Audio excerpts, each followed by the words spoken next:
That's a good shot. That will run down to the boundary. Rashid Khan. That's how I want to be. That will run down to the boundary of the bat of Saif Hassan. Hi to everyone in person. Just know that I appreciate all the love and the support.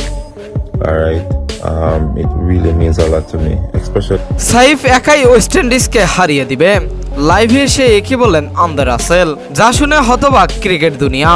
দর্শক বিস্তারিত জানতে ভিডিওটি না টেনে একেবারেই সম্পূর্ণ দেখতে থাকুন। শেষ ম্যাচে সাইফ হাসানের ব্যাটে ঝড়, দারুণ ফর্মে থাকা এই তরুণ ব্যাটসম্যানকে নিয়ে কথা বলেছে সবাই, এমনকি সাইফকে নিয়ে কথা বললেন আন্দার রাসেল।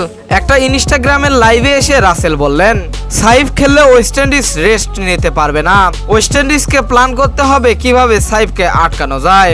সাইফের টাইমিং পাওয়ার সবকিছুই টপ ক্লাস, বল হাতেও তুলে নেন উইকেট, যেন সে ব্যাটসম্যান নয়, পারফেক্ট অলরাউন্ডার। ওয়েস্ট ইন্ডিজকে একাই হারিয়ে দিবে বাংলার এই বিরাট কোহলি। রাসেলের এমন স্বীকৃতি যেন প্রমাণ করে দিল ওয়েস্ট ইন্ডিজের জন্য নতুন হুমকি এখন সাইফ হাসান। শুধু যেন প্রতিপক্ষ নয়, কিংবদন্তিদেরকেও ভাবনায় ফেলেছে এই সাইফ। তো দর্শক, সাইফ কি একাই ওয়েস্ট ইন্ডিজকে হারিয়ে দিতে পারবে? কি মনে হয় আপনাদের? জানিয়ে দেবেন এই বিষয়ে আপনাদের গুরুত্বপূর্ণ মতামত আমাদের ভিডিওর কমেন্ট বক্সে। আর এতক্ষণ আমাদের সঙ্গে থাকার জন্য অসংখ্য ধন্যবাদ।